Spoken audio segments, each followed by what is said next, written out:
Glória a Jesus. Eu quero convidar a todos para abrir as Escrituras comigo. Nós vamos ler as Sagradas Escrituras no livro de 1 Samuel, capítulo de número 9. Eu vou trazer aos irmãos uma palavra que Deus colocou no meu coração, uma palavra de ensino. Se nós pegarmos fogo e dar glória, é maravilhoso. Mas o culto pentecostal não se resume a barulho, mas a ministração da palavra, e o povo glorifica por receber de Deus a sua palavra.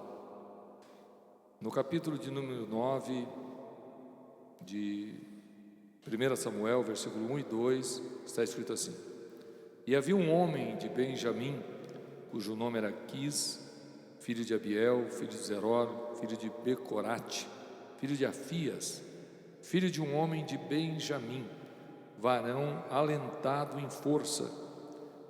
E este tinha um filho cujo nome era Saul, mancebo e tão belo, que entre os filhos de Israel não havia outro homem mais belo do que ele, desde o ombro para cima, sobressaía a todo o povo. Amém. Sente com a Bíblia aberta na mão, por favor, nesta parte que nós lemos. A mensagem que eu vou pregar, eu vou usar como tema Saul e o caminho da perdição. Repita comigo: Saul e o caminho da perdição. O que me chama a atenção nesse tema que Deus colocou no meu coração é porque, ao ler o início da história de Saul, vocês vão perceber que no versículo 1, que a sua Bíblia está aberta, ela tem uma genealogia. Havia um homem de Benjamim, cujo nome era Quis, e ele era filho de Abiel, filho de Zeror, filho de Becorate, filho de Afias, filho de um homem de Benjamim, varão alentado em força. Esta biografia, esta maneira de apresentar o pai de Saul, é uma maneira de mostrar que ele é filho de um homem valente, de um homem de grande estrutura, que tem uma história. Diga comigo: alguém que tem uma história. E a primeira coisa que nós aprendemos é que alguém que tem história com Deus transmite isso para os filhos. É totalmente diferente de um homem que, apesar da conversão tremenda, poderosa, mas que foi criado sem o conhecimento das Escrituras. A maneira deste homem criar os seus filhos é diferente de um homem que foi criado desde a sua infância, principalmente do povo hebreu, que tinha que, desde os mais tenra idade, decorar a Torá. Os 5 primeiros livros da Bíblia era decorada literalmente pelas crianças, naquela expressão que Deus usa dizendo: escreva na porta, escreva na testa, leia. As crianças, os filhos dos hebreus, os filhos do povo de Deus, os filhos do judeu, ele era literalmente ministrado, ensinado a respeitar e a amar ao seu Deus e aos princípios deste Deus. Então, o que eu vejo em Saul é uma criança formada diante da verdade. E se tem algo que o judeu tem, o hebreu tem, o povo de Deus sempre teve, é respeito, temor ao grande Deus dos céus, ao tal ponto que eu já disse aos senhores e vou repetir, que entre os hebreus que conhecem e respeitam a lei, eles não pronunciam o nome que nós chamamos de Jeová, que na verdade é uma tradução tentando colocar o nome de Deus, porque não dá para traduzir do hebraico para Jeová, mas é uma das formas que se usa no Brasil e que nós conhecemos Deus. E o povo hebreu não fala Deus ou não fala Jeová, porque eles acreditam que a sua boca é suja e que não pode ter um nome tão santo. Então imagine uma criança criada com esse temor, com essa visão do Deus que abriu as portas do Mar Vermelho, que tirou da escravidão, que colocou na terra prometida. E aí tem sentido esse currículo do versículo 1: filho, filho, filho, filho, e termina dizendo um varão alentado em força. Após isso, no versículo 2 está escrito assim: este homem, tinha um filho cujo nome era Saul, jovem e tão belo que entre os filhos de Israel não havia outro homem mais belo do que ele, desde os ombros para cima sobressaía todo o povo. Possivelmente nós não vamos encontrar isso em nenhum outro personagem bíblico. Essa expressão de que ele é filho de um judeu, filho de um hebreu de grande valor, porque a Bíblia não esconde a origem de ninguém. Ele vai tratar com um dos juízes como filho de uma prostituta. O Senhor Deus não tem nenhum problema de dizer a origem, mas Saul, além dele ter essa formação, ele tem algo que você não encontra relato na Bíblia de outro homem. A Bíblia usa a expressão tão belo, que entre os filhos de Deus não havia outro homem mais belo do que ele. Então o moço era formoso, alto, porque ele sobressaía de todo o povo. Então ele tinha altura, tinha beleza, tinha formação, e Deus escolhe ele. Diga comigo: Deus escolhe. É este moço que Deus vai escolher para começar uma nova história em Israel, porque até o capítulo 9, Israel é governado pela teocracia. É Deus quem manda, não há um rei, não há um presidente, não há um governo, a não ser um profeta que vai falar em nome de Deus as leis, os mandamentos. O regime teocrático que ainda existe no mundo, principalmente entre os muçulmanos, é onde a maior voz não é do presidente, não é do rei, mas é do profeta, é do homem que eles consideram o homem de Deus. E neste momento, o grande juiz, o grande profeta, o homem que conduz Israel é Samuel. Samuel governa, e Deus fala com Samuel: o povo pede um rei, e eu vou dar um rei, e o rei é Saul. Diga comigo: Saul. Aí eu vou trazer para vocês uma outra questão. No capítulo 9, versículo de número 17, está escrito assim: e quando Samuel viu a Saul, o Senhor lhe disse, diga, Deus revelou: eis aqui o homem de quem já te tenho dito, este dominará sobre o meu povo. Meus irmãos, Deus está falando com quem manda, que é o juiz, que é a autoridade sobre toda a nação, Samuel. E Deus disse: aí está na sua frente esse homem alto, bonito, forte, é dele que eu tenho falado. E olha a expressão, irmãos: dominará sobre o meu povo. Querido, isso é muito forte, é algo extremamente poderoso. E aí eu quero convidá-los a abrir no capítulo 10 de 1 Samuel, nesse estudo bíblico, aonde diz no versículo 1: então tomou Samuel um vaso de azeite e lhe derramou sobre a cabeça, e o beijou, e disse: porventura não te tem ungido o Senhor para capitão sobre a sua herdade? Diga comigo: ungiu com azeite e o beijou. Aí eu vou convidá-los a abrir a Bíblia comigo no capítulo de número 16 de 1 Samuel, versículo de número 13, está escrito assim: então Samuel tomou o vaso do azeite e ungiu no meio dos seus irmãos, e desde aquele dia em diante o Espírito do Senhor se apoderou de Davi. Então Samuel se levantou e tornou para Ramá. Agora, pastores, não tem beijo aqui. Davi é um homem segundo o coração de Deus, mas que assusta Samuel, porque Davi não tem tamanho, Davi não tem porte, Davi não tem jeito de rei, e ele está ungindo a Davi meio, esse é o homem, unge ele, porque pelos olhos de Samuel, que tem uma experiência, o homem que Deus escolhe é alto, forte, bonito. Por isso que quando entra na frente dele o primeiro filho de Jessé, ele diz: está na minha frente o rei. Comparado com quem? Com o primeiro rei, Saul. Ele está analisando o conceito da experiência. Se Deus escolheu Saul com essa beleza, com esse porte físico, com essa estrutura, o próximo para substituí-lo é algo pelo menos parecido. Mas Davi não tem nada disso. Davi é jovem, pequeno, não tem aparência. Mas quando eu volto no capítulo 10, eu me assusto, e talvez você nunca viu ninguém pregar isso, que derramou sobre a cabeça de Saul azeite e o beijou. Ele está molhado de azeite, e o grande homem de Israel beija a cabeça. Isso é um ato de respeito, de reverência, de um novo tempo. Se não bastasse isso, eu quero que vocês abram a Bíblia também no capítulo de número 10, que nós estamos aqui estudando a palavra de Deus, versículo de número 6 do capítulo 10. Olha que forte isso.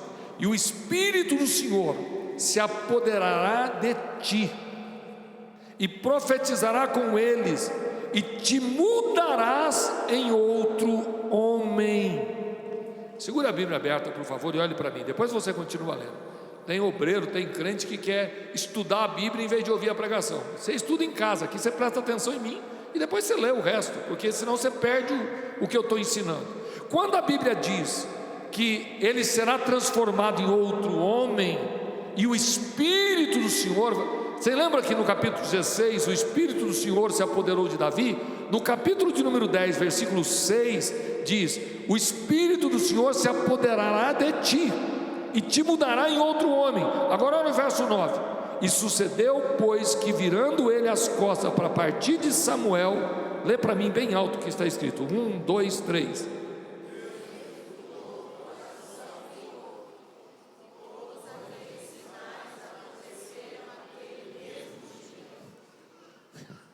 Meus irmãos, a Bíblia afirma que o coração de Saul foi mudado.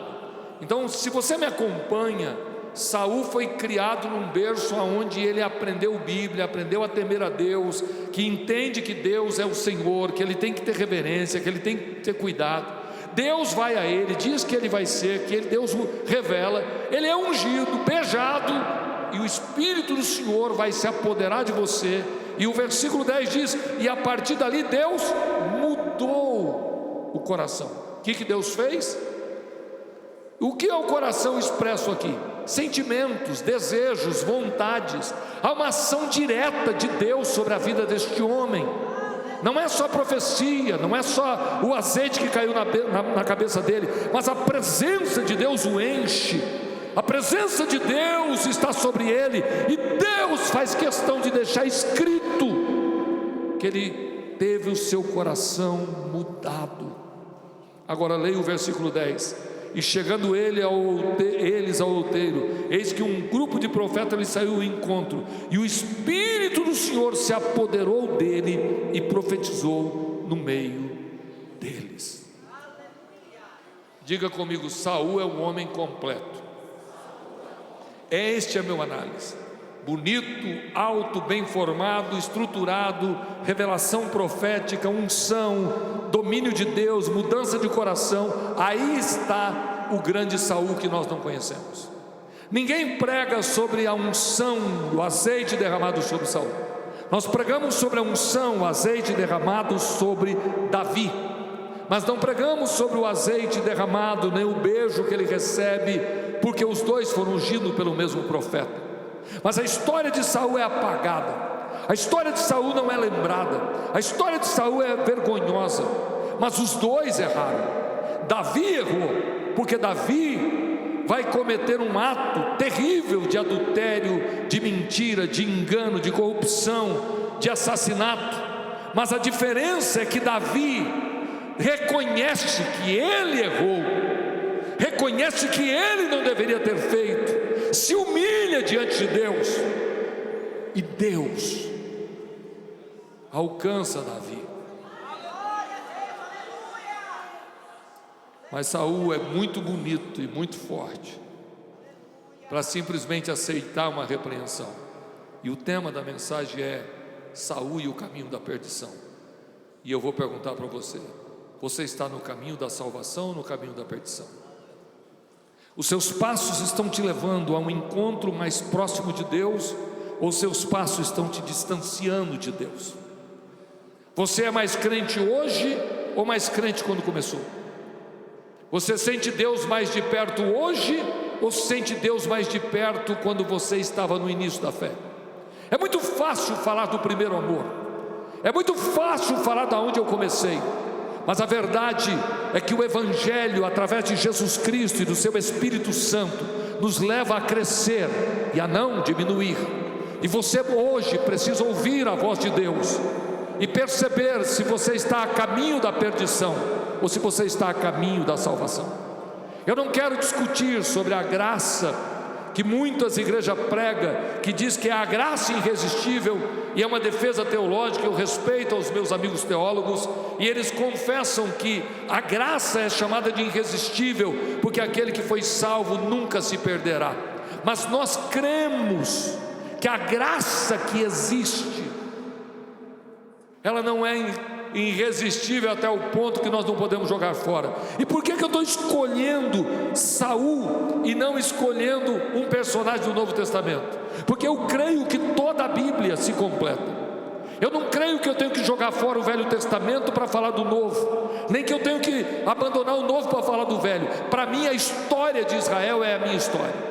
Para mim os erros de Israel é o erro que nós como igreja cometemos. Israel para mim é a sombra do que seria a igreja. Israel vai mostrar o que nós seríamos: pecadores, mentirosos, fracos, frágeis. Não há grande diante de Deus. Todos nós somos fracos, todos nós somos vendidos sobre o pecado, mas nós temos um coração que teme a Deus, e através do temor que está no nosso coração, nós nos arrependemos, nós pedimos perdão, e Deus nos alcança com a sua graça. Curve a tua cabeça e feche os teus olhos. Abra a tua boca e diga: glória seja dada ao nome de Jesus.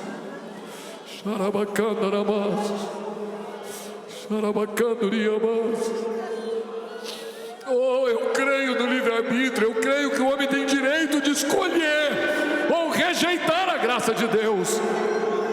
Pelos grandes teólogos é chamado de graça preveniente, a graça que é nos dada, mas que ela nos deixa o direito de decidir o que nós faremos. A graça preveniente é que nos dará condições de escolher entre obedecer ou continuar em pecado.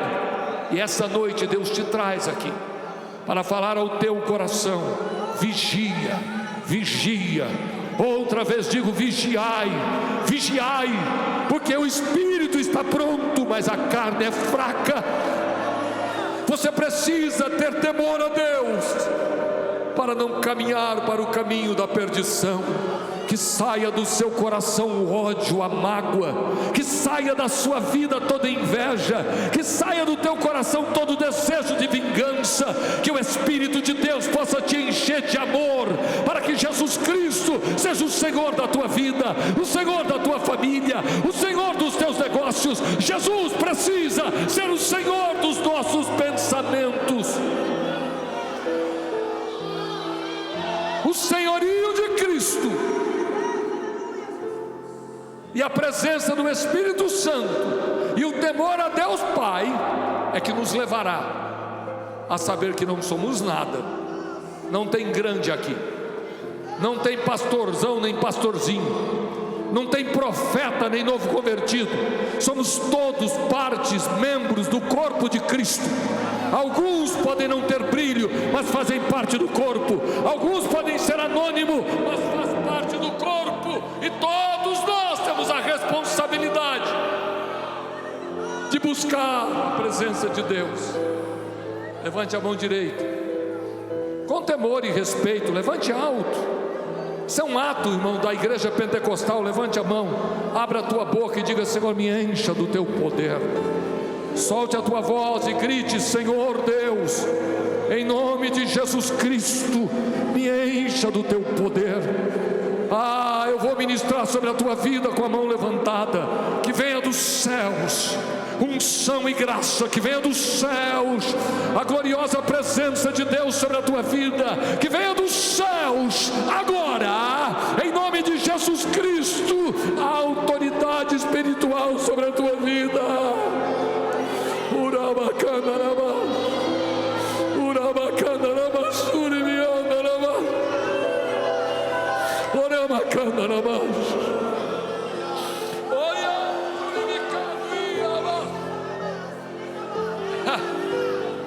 gostoso, não está? Abra a tua boca e dê um brado de glória a Deus. Olha para o teu irmão que está do teu lado e diga: vigia que Satanás quer te derrubar. Diga para ele: vigia que Satanás quer te derrubar. Agora, se você tem fé, diga: o sangue de Jesus tem poder. Não tem bom, irmãos. Todos nós estamos caminhando, ou o caminho da perdição, ou o caminho da salvação. Você pode estar aqui hoje dando glória a Deus com aparência de piedade, mas haverá um preço a pagar. Você pode hoje estar enganando o pastor, você pode estar enganando a sua esposa, o seu esposo, mas há um Deus do céu, que é um Deus que é justo juiz, e virá sobre ti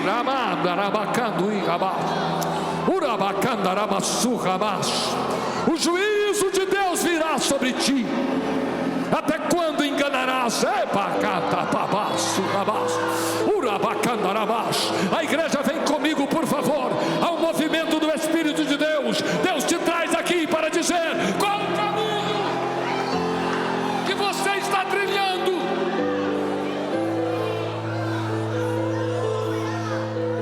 Eu quero ministrar sobre Saul e o caminho da perdição.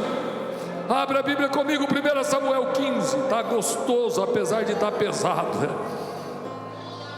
Só quem é do nordeste do Brasil sabe o que é um caldo de mocotó bem apimentado, forte, faz suar, mas ajuda demais. E essas igrejas por aí estão pregando e dando ao povo água com açúcar. Se fosse água com sal era melhor, porque é soro e dá sede. Mas água com açúcar vai estragar. É muita gente achando que está duro, que está pesado, mas a palavra de Deus não machuca. A palavra de Deus edifica. A verdade transforma. E a Assembleia de Deus precisa vigiar e pregar palavra. Capítulo de número 15. Então disse Samuel a Saul, diga comigo: Samuel disse a Saul: enviou-me o Senhor a ungir-te rei sobre este povo, sobre Israel. Ouve, pois, agora a voz das palavras do Senhor. Assim diz o Senhor dos exércitos: eu me recordei do que fez Amaleque a Israel, como se lhe opôs no caminho quando subia do Egito. Vai, pois, agora e fere Amaleque, e destrói totalmente, diga comigo: totalmente. Repita bem alto: totalmente. Tudo o que tiver, e não lhe perdoes, porém matará desde o homem até a mulher, desde os meninos até os de peito, desde os boi até as ovelhas, desde os camelos até os jumentos. O primeiro caminho da perdição, e preste atenção vocês que são obreiros, é obedecer Deus pela metade. O primeiro caminho, o primeiro passo da perdição de Saul é obedecer Deus pela metade. Eu dou o dízimo, mas não dou todo, eu dou a metade. Eu temo a Deus, mas tem algumas falhas que eu acho naturais. Não existe pecadinho e pecadão. Todos nós temos que nos livrar do pecado. E quando o pecado se aproximar, temos que clamar por misericórdia, para que o Espírito Santo nos ajude. Mas o caminho da perdição, o primeiro passo de Saul, é obedecer a Deus pela metade. Por favor, com temor e respeito, pergunte para alguém que Deus vai te usar a sua boca, e você vai ser instrumento de Deus agora para perguntar para esse obreiro, para essa irmã, para esse irmão. Pergunte mesmo, abra a voz, tenha tom na sua voz e pergunte para ele: você está obedecendo a Deus de verdade ou pela metade? Pergunte e o Espírito vai usar essas palavras. E aí, como é que você está servindo, obedecendo a Deus? De verdade ou pela metade? Porque é o primeiro passo da perdição. E Jesus vai tratar isso em Apocalipse. Ah, que bom seria que você fosse frio ou quente, mas porque você é morno, nem quente nem frio, eu vou vomitar-te da minha minha boca. Santo pela metade é pior do que perdido. Santo mais ou menos não existe. Ou uma mulher, ela é pura ou não é pura. Não existe. Amadu, abaixo.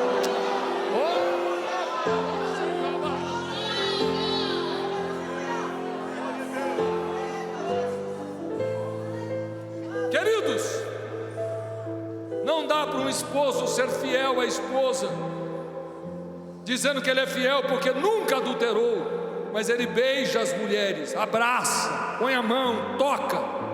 Não dá para uma esposa dizer que é fiel, mas apesar dela nunca ter deitado com ninguém, mas ela freta, ela beija, ela abraça, ela manda um nudes para alguém, isso é fidelidade. Ou não, mas ela não adulterou. Não, meus irmãos, não existe meia verdade. Não existe meia verdade. Você está escondido, mas o Espírito Santo vai te alcançar. O Senhor Deus vai trazer para você a verdade.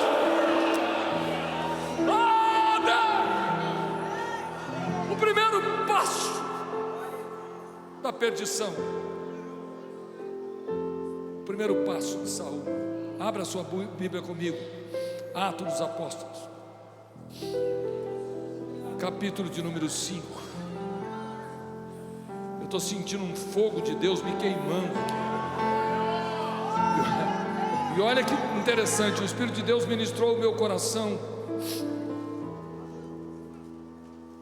e disse: calma, meu filho.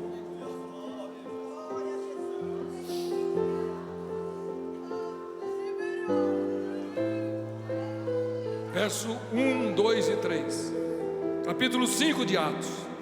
Mas certo varão, chamado Ananias, com Safira, sua mulher, vendeu uma propriedade e reteve parte do preço. Diga comigo: reteve parte do preço. Agora lê o resto. Segura para você entender a leitura. Tanto Ananias separou uma parte, como a sua mulher. Mas o texto parece bonito. E levando o quê? Uma parte, depositou aos pés dos apóstolos. Que ato lindo. Vendeu uma propriedade. Quanto era essa propriedade? Quanto vale uma propriedade hoje em Taboão da Serra? Barata? Quanto? 300 mil reais num terreno, 200 mil num terreno, algo pequeno nos dias de hoje. Vamos colocar que aqui no nosso Taboão vendeu-se por 200 mil. Falou: véia, deixa 30 aqui para se você precisar de alguma coisa, e pega 30 para você. De 200 sobrou 140, e ela traz e coloca aqui. Esse irmão, 70 mil reais, diz: pastor, eu vendia, eu vou dar glória, não vou? 70 mil para ajudar no LED, para ajudar. E aí daqui a pouco entra a mulher dele e diz: pastor, eu também tenho 70. Olha que expressão de amor. Mas é só a metade. Reteve uma parte. Curva a sua cabeça e feche os seus olhos. Pare de ler a Bíblia, feche os olhos. Diga comigo: Espírito Santo de Deus, não permita, Senhor, que a mentira e o engano faça parte da minha vida. Eu estou diante de Ti, Senhor, e eu preciso da Tua misericórdia. Aleluia. Abra a tua boca e diga comigo: Senhor Deus, em nome de Jesus Cristo, misericórdia. Abra a boca e diga: misericórdia.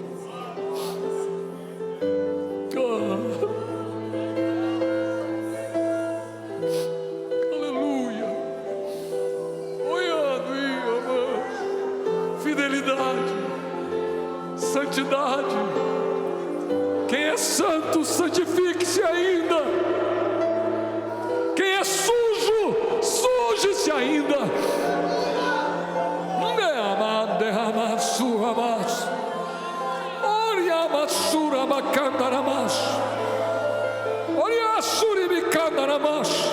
Os olhos de Deus estão voltados a este lugar. Satanás quer impedir que cresça. Sua mentira e seu engano não estão escondidos dos olhos de Deus. Abra a Bíblia comigo, por favor, capítulo 5, eu estou terminando, versículo 3. Disse então Pedro: Ananias, por que encheu Satanás o teu coração para que mentisse ao Espírito Santo e retivesse parte, diga comigo, parte do preço da herdade? Escute isso: guardando-a não ficava para ti, e vendida não estava em teu poder? Por que formasse esse desígnio em teu coração? Não mentiste aos homens, mas a Deus. Fecha a sua Bíblia, fique em pé. Se Deus permitir, nós continuamos pregando esse esboço na próxima quarta-feira. Saul e o caminho da perdição. Eu dei o primeiro passo e eu queria falar sobre 6 passos de Saul. E nós sobramos 5 para quarta-feira que vem, porque eu tenho reunião com os obreiros.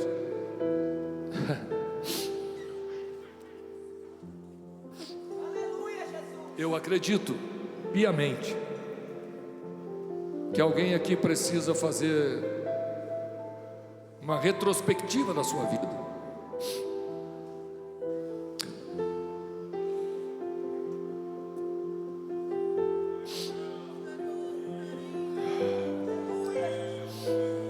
Hebreus, capítulo de número 10, eu vou ler 3 versículos e você me ouça. Se quiser pôr na tela 10, 26 e 26 a 29, está escrito assim: porque se pecarmos voluntariamente, depois de termos recebido o conhecimento da verdade, já não resta mais sacrifício pelos pecados, mas uma certa expectação horrível de juízo e ardor de fogo que há de devorar os adversários. Quebrantando alguém a lei de Moisés, morre sem misericórdia, só pela palavra de 2 ou 3 testemunhas. De quanto maior castigo, cuidai vós, será julgado merecedor aquele que pisar o Filho de Deus e tiver por profano o sangue da aliança com que foi santificado e fizer agravo ao Espírito da graça. Eu vou ler para vocês num texto mais simples, verso 26. Porque se continuarmos pecando de propósito, depois de já termos conhecido a verdade, então não há mais sacrifício que possa tirar os pecados. Eu não estou falando da lei, eu estou falando da graça. E quando eu falo da graça preveniente, que é aquilo que eu creio, eu fui alcançado pela graça. A graça foi que me tirou do mundo, do pecado. A graça é o que acontece com Saul. Quando Deus o escolhe, quando Deus o consagra, quando Deus o levanta, quando Deus muda o seu coração, mas ele não valorizou, e ele acha que ele é rei, e que o gado não pode ser morto, porque o gado é riqueza, o gado é dinheiro, e ele faz quase tudo que Deus mandou, mas ele entende que ele é mais sábio do que o profeta ou do que Deus. Arte dos mentirosos.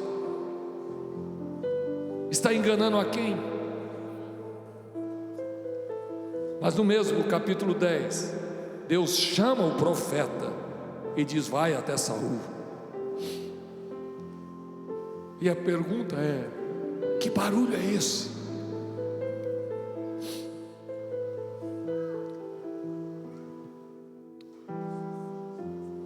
Diga para o seu irmão: todo mundo que começa a dar o passo, diga para ele, todo mundo que começa a dar o passo, o primeiro passo para a perdição, ele entende que ele pode resolver essa pequena mentira.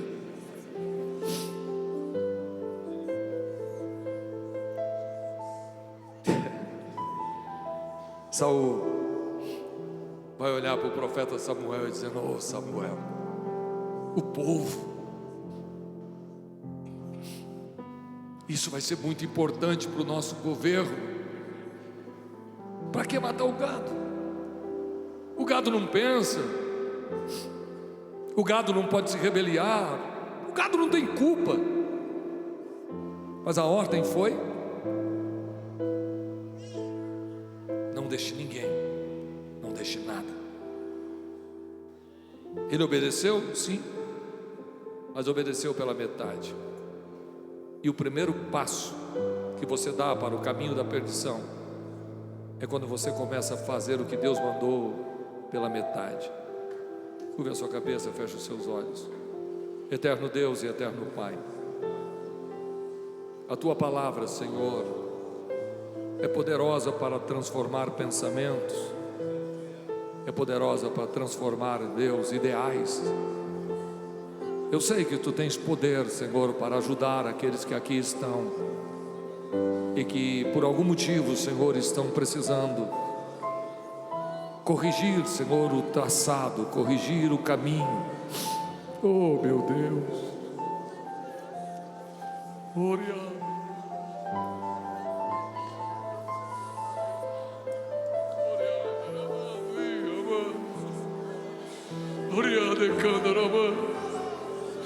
Oh Deus, venha ao nosso encontro e mude os nossos corações.